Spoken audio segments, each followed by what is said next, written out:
কৃত্তিবাসী রামায়ণ পর্ব 93। শুধু ভক্তবৃন্দ, আমরা ইতিমধ্যে দেখেছি যে রাবণ সীতাকে অপহরণ করে নিয়ে গেছে। তার জন্য রাম, লক্ষ্মণ, রাবণের একদম বিশাল যুদ্ধ, ভয়ানক যুদ্ধ হয়েছিল। আজকে আমরা জানব রাবণকে রাম বধ করেছেন। রাবণের কাছ থেকে রাজনীতি শিক্ষা, রাবণ বেশ কয়েকটি উপদেশ শ্রী রামচন্দ্রকে দিয়েছেন। যেমন রাবণ ভেবেছিলেন যে স্বর্গের সিঁড়ি করে দেব, কিন্তু আজকাল করতে করতে সেই স্বর্গের সিঁড়ি কিভাবে করতে পারেননি সেই কথা বলেছেন। বিভিন্ন উপদেশ দান করেছেন, যেগুলো আমাদের চলার পথে অবশ্যই কাজে লাগবে। তাই শুধু ভক্তবৃন্দ, আপনাদের কাছে অনুরোধ করব, এই অমৃত কথা, এই অমৃত বাক্য, অর্থাৎ এই সুধা ভাণ্ড, এই সুধা ভাণ্ড থেকে নিজেকে সরিয়ে নেবেন না। প্রত্যেক দিন রামায়ণ, মহাভারত, গীতা, উপনিষদ পাঠ করুন। তার মধ্যেই মুনি ঋষিরা অমৃত রেখে গিয়েছেন। আসুন আমরা সবাই মিলে সেই অমৃত গ্রহণ করি, অমৃত আস্বাদন করি। আজকে আমরা শুনে নেব প্রথমেই রাবণের নিকট শ্রীরামের রাজনীতি শিক্ষা। আপনাদের কাছে অনুরোধ করব, মধুমাখা শ্রীরাম নাম একবার কমেন্টে লিখুন, জয় শ্রীরাম। আসুন শুনে নিই। এত ভাবি রঘুনাথে কহেন লক্ষণে, বলি এক উপদেশ শুনো সাবধানে। রাজার বংশেতে জন্ম লয়ে দুই ভাই, চিরদিন বনবাসে ভ্রমিয়া বেড়ায়। কতদিন বঞ্চিলাম মুনিগণ শনে, রাজনীতি কিছু না শিখিন পিতৃস্থানে। অরণ্যেতে বধিলাম তারকা রাক্ষসী, বিবাহ করিয়া দোহে অযোধ্যাতে আসি। অভিপ্রায় ছিল যে শিখিতে রাজনীতি, সেই আশা নিরাশা হলো বিধি বিড়ম্বিত। পিতৃসত্য পালিতে আসিতে হলো বনে, বনে বনে 14 বৎসর ফিরি দুইজনে। ভল্লুকে বনর লয়ে বনে বনে ফিরি, কে শিখাবে রাজনীতি কোথা শিক্ষা করি। অযোধ্যা নগরে গিয়া পাব রাজ্যভার, নাহি জানি ধর্মা ধর্ম রাজ ব্যবহার। কে শিখাবে রাজধর্ম যাব কার কাছে, অযোধ্যা নগরে লোক নিন্দা করে পাছে। রাবণ প্রবীণ রাজা মান্য করে সবে, করেছে অধর্ম কর্ম রাক্ষস স্বভাবে। রাজকীর্তি কর্মে রাবণ অতীব পণ্ডিত, রাজনীতি রাবণেরে জিজ্ঞাসা কিঞ্চিত। এখনি যাইবে রাজা দেহ পরি হরি, জিজ্ঞাসহ রাজনীতি গোটা দুই চারি। অমূল্য রতন যদি অস্থানে এতে রয়, গ্রহণ করিতে পারে শাস্ত্রে হেন কয়। শ্রীরামের আজ্ঞা পেয়ে লক্ষণ সত্তর, উপনীত হইল যথা লঙ্কার ঈশ্বর। ব্রহ্ম অস্ত্রে আকুল লঙ্কার অধিপতি, লক্ষণের দেখিয়ে করে সকরুণ স্তুতি। দশানন বলে শোনো ঠাকুর লক্ষণ, এ সময় মাথে দেহ শ্রীচরণ। বহু যুদ্ধ করিলাম হইয়া বিবাদী, শত শত অপরাধে আমি অপরাধী। অপরাধ মার্জনা করহ মহাশয়, উপস্থিত এই মোর আসন্ন সময়। লক্ষণ ঈশ্বর তুমি পরম পণ্ডিত, পাঠালেন রাম মোরে শুধাইতে নিত। লক্ষণের বাক্যে কহে রাজা লঙ্কেশ্বর, কোন নীতি সংসারে রামের অগোচর। রাজনীতি আমি বলো কি কব রামেরে, তবে যদি আজ্ঞা দেন কহিতে আমারে। সেবকের মুখে যদি করেন শ্রবণ, দয়া করি একবার দিন দর্শন। শক্তিহীন হইয়াছি বাহিরায় প্রাণ, যাইতে না পারি আমি প্রভু বিদ্যমান। দয়া করে যদি রাম আসেন এখানে, যাহা জানি রাজনীতি নিবেদি চরণে। এতে শুনিয়া তবে ঠাকুর লক্ষণ, শ্রীরামের অগ্রে আসি সবিশেষগণ। রাজনীতি আমারে না কহে দশানন, বাঞ্ছা আছে তোমারে করিতে দশানন। করিয়া অনেক স্তুতি কহিল আমারে, উঠিতে না পারে রাবণ বিষম প্রহারে। স্তুতি বাক্য কহিলেন আমারও সাক্ষাতে, একবার আনিয়া দেখাও রঘুনাথে। বুঝি রাবণের মন উঠি শীঘ্র গতি, রাবণের সাক্ষাতে আইলা রঘুপতি। উঠিতে শক্তি নাই রাজা দশাননে, ভক্তিভাবে প্রণাম করিল মনে মনে। আঘাতে আকুল অঙ্গ বাক্য নাহি সরে, বিনয় করিয়া কথা কয় ধীরে ধীরে। রামের সর্বাঙ্গ রাজা করে নিরীক্ষণ, সাক্ষাৎ বিরাট মূর্তি ব্রহ্ম সনাতন, মায়াতে মানব দেহ বিশ্বময়ী তুমি, তোমারও মহিমা প্রভু কি জানিব আমি, অনাথের নাথ তুমি পতিত পাবন, দয়া করে মস্তকেতে দেহ শ্রীচরণ, চিরদিন আমি দাস তোমারও চরণে, সাপেতে জন্ম আমার রাক্ষস কুলে, মহিতলে ভ্রমিতে হয়েছে 3 জন্ম, আসুরিক বুদ্ধি নাহি জানি ধর্মাধর্ম, অপরাধ ক্ষমা করো গোলকের পতি, অনাদি পুরুষ তুমি আপনা বিস্মৃতি, রাজনীতি তোমারে কি কব রঘুবর, সংসারেতে যত নীতি তোমারও গোচর, রাম বলে যে কহিলে সকলই প্রমাণ, তথাপি শুনিতে হয় আছো এ বিধান, প্রাচীন ভূপতি তুমি অতি বিচক্ষণ,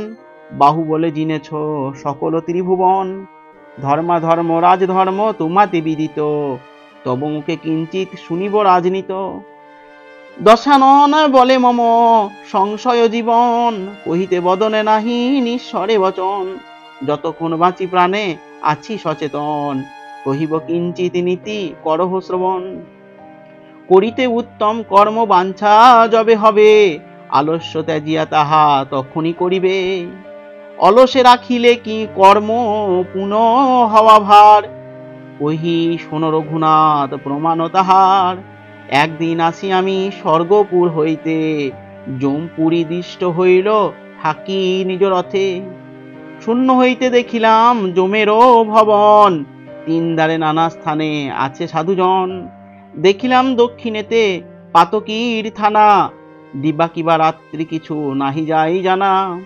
অন্ধকারে 84টা নরকের কুণ্ড, তাহাতে ডুবাইয়ে ধরে পাতকীর মণ্ড, পরিত্রাহি ডাকে পাপি বিষম উপহারে, না দেয় তুলিতে মাথা যমদূতে মারে, তাহা দেখি বড় দয়া হইল মনেতে, ঘুচাবো পাপীর দুঃখ সমনের হাতে, পাপীর দুর্গতি আর দেখা নাহি যায়, এত ভাবি সেই দিন এলেম লঙ্কায়, পুরাবো নরকুণ্ড নিত্য করি মনে, আজিকালি করিয়া রহিল বহুদিনে, হেলায় রহিল পড়ে না হয় পূরণ, তারপর তব সঙ্গে বাজিল এ রণ, কুণ্ড পুরাইতে যবে করিনু মনন, তখনই পুরালে পূর্ণ হইত সে পণ, হেলাতে রাখিনু ফেলে না হইল আর, মনের সে দুঃখ মনে রহিল আমার, আর এক কথা শুনো নিবেদন করি, লবণ সমুদ্র মাঝে স্বর্ণলঙ্কাপুরী,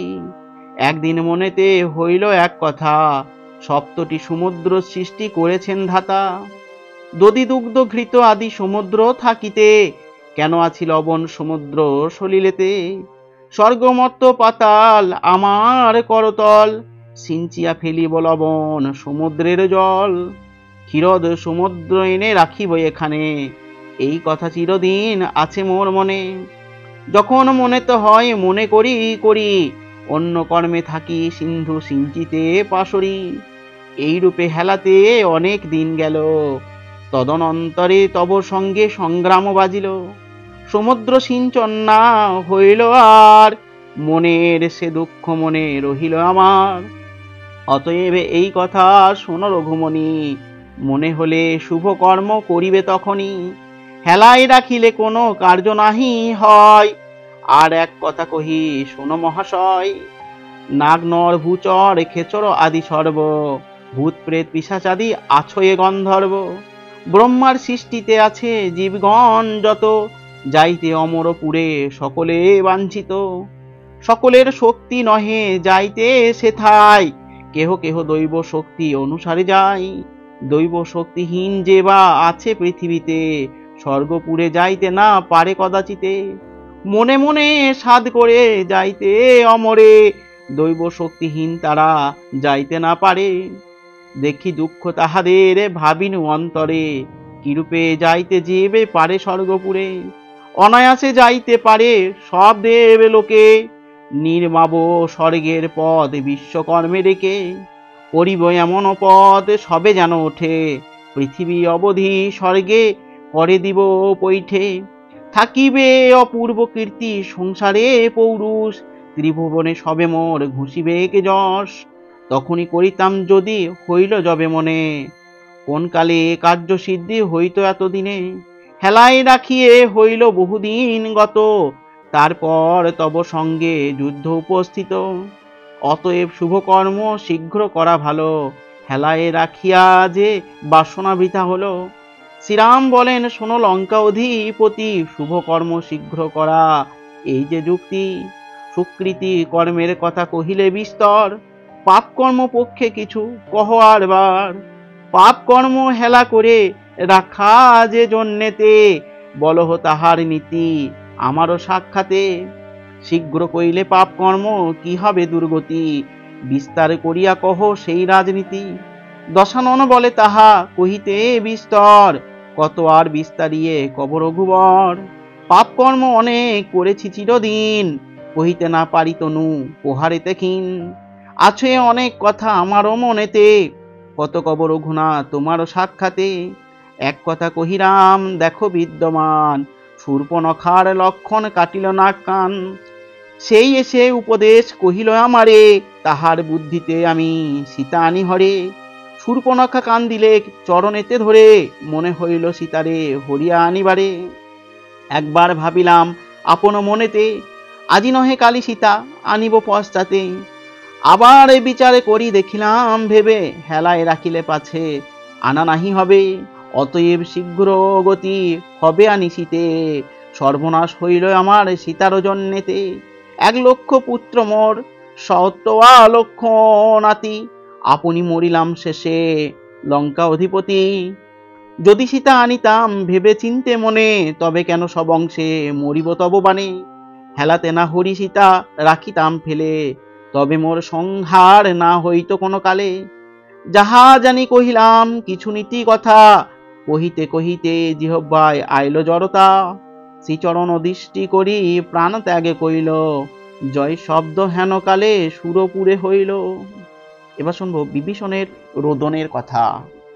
আমার আর কেহ নাই ভবে, ওরে দয়াল শ্রীরামের চরণ বিনে। দ্বারা পুত্র পরিবার কে বা কোথা রবে আর, আসিয়ে সমন দূত যখন বাঁধিবে। রাবণ পড়িল দেবগণ হরষিত, নৃত্য করে অপ্সরা গন্ধর্বে গায়ে গীত। রাবণ পড়িল রাম কপি পানে চান, পলাইয়া ছিল কপি এলো বিদ্যমান। রথ খান কারি লইল বীর হনুমান, অঙ্গদ লইল গদা দিয়া এক টান। কর্ণের কুণ্ডল লইল নীল সেনাপতি, হাতের বলয় লয় নল মহামতি। কেহ কেহ কারি লয় মুকুটের ফুল, কেহ উপারয়ে দাঁড়ি গোপ আর চুল। রাবণে দেখিতে সবে করে মারামারি, পড়িল রাবণ রাজা জগতেরও বৈরী। রাম বলে কপিগণ হও এক পাশ, রাবণে দেখিব আমি আছে অভিলাষ। রাম লক্ষণ সুগ্রীব সঙ্গেতে বিভীষণ, রাবণ নিকটে তবে গেল ততক্ষণ। পর্বত জিনিয়া অঙ্গ ধরণী লোটায়, দেখিয়া দয়াল রাম করে হায় হায়। বিভীষণ তখন রাবণে কইল কোলে, কাঁদিতে কাঁদিতে শোকে বিভীষণে বলে। ত্রিভুবন জিনিলে ভাই নিজ বাহু বলে, সেই অহংকারে ভাই রামে না চিনিলে। না বুঝিয়া সীতা দেবী লঙ্কাতে আনিলে, লক্ষ্মীরে করিয়া চুরি সব অংশে মজিলে। মরণ করিলে সার নাহি দিলে সীতা, পায়ে ধরে সাধিলাম না শুনিলে কথা। সব অংশে সহিত এবে হারাইলে প্রাণ, না শুনিলে মম বাক্য হয়ে হত জ্ঞান। আপনার দোষে মইলে কলঙ্ক আমার, কার তরে দিয়া যাহ লঙ্কা অধিকার। বিভীষণ কহে রাম যুক্তি বল সার, স্বর্গমত্ত পাতাল তোমার অধিকার। ধার্মিক হইয়া ভাই ধর্ম নষ্ট করে, মৃত্যু লাগি সীতার আনে লঙ্কার ভিতরে। চিরদিন ভাই মোর পুজিল শিবেরে, মরণ সময়ে শিব না চাহিলা ফিরে। হিত বুঝাইতে মোরে ভাই মারে লাথি, তখনই জানিনু ভাইয়ের ঘটিল দুর্গতি। পরিশূন্য করি ভাই ত্যাজিল জীবন, তোমা বিনা গতি আর নাহি নারায়ণ। বিভীষণের রোদনে শ্রীরাম দুঃখ মন, রাম বলে না কান্দ ধার্মিক বিভীষণ। ভুবন জিনিয়া সুখ ভুঞ্জিল অপার, পড়িয়া আমার বানে গেল স্বর্গদ্বার। রামেরও বচন তবে সম্বরে ক্রন্দন, কীর্তিবাস বিরচিল গীত রামায়ণ। এবার শুনবো মন্দোদরীর রোদনের কথা। একবার বদন তুলে ফিরে চাও হে, ওঠো ওঠো লঙ্কা অধিকারী, আমারও শূন্য হলো লঙ্কা পুরী। ওহে তেজ শয্যা মনোহর, কেন ধুলাই ধূসর কলেবর। অন্তপুরে জানাইল পড়িল রাবণ, রণস্থলে ছুটে যায় হয়ে অচেতন। রাবণে বেরিয়া কাঁদে 14,000 নারী, শশধরে যেন তারা গণা আছে ঘেরি। সোনার কমল অঙ্গ ধুলাতে মগন, মন্দোদরী কান্দে ধরি স্বামীর চরণ। আমারে ছাড়িয়া প্রভু যাহ কোন স্থানে, কেমনে ধরিব প্রাণ তোমার মরণে। কেন বা আনিলে সীতা এ কাল সাপিনী, স্বর্ণলঙ্কা পুড়ে না রহিল এক প্রাণী। কি কাজে করিল তব শঙ্কর শঙ্করী, রাম লক্ষণ সংহারিল স্বর্ণলঙ্কাপুরী। আপদ পড়িলে দেখো কেহ কারো নয়, সীতার কারণে হলো এতেক প্রলয়। সমন হইল তব শূর্পণখা ভগ্নী, তার বাক্যে আনি সীতা হারালে পরাণী। ভুবনের বীর প্রভু পরে তব বাণে, প্রাণ হারাইলে নর বানরের রণে। কারে দিয়া গেলে কনক লঙ্কাপুরী, কারে দিয়া যাহ প্রভু রানী মন্দোদরী। অতুল বৈভব তব গেল অকারণে, সব ছারখার হইল তোমার বিহনে। পতিপুত্র মরিল কেমনে প্রাণ ধরি, ধরণী লোটায়ে কাঁদে রানী মন্দোদরী। বিভীষণ বলে শোনো রানী মন্দোদরী, আর না বিলাপ করো চলো অন্তপুরী। এত বলি বিভীষণ রানী নমস্কারে, আপনি সকল জ্ঞাত দৈবে যত করে। সীতা দিতে কহিলাম করিয়া মিনতি, সভা বিদ্যমানে মোরে মারিলেন লাথি। পদাঘাতে হইলাম জলনিধি পার, সকল বৃত্তান্ত তুমি জানো আমার। এতেক বচন যদি কহে বিভীষণ, বাড়িল সে মন্দোদরীর দ্বিগুণ ক্রন্দন। জয় জয় শ্রীরাম। নমস্কার সুধী ভক্তবৃন্দ, আপনারাও একবার কমেন্টে লিখুন জয় জয় শ্রীরাম।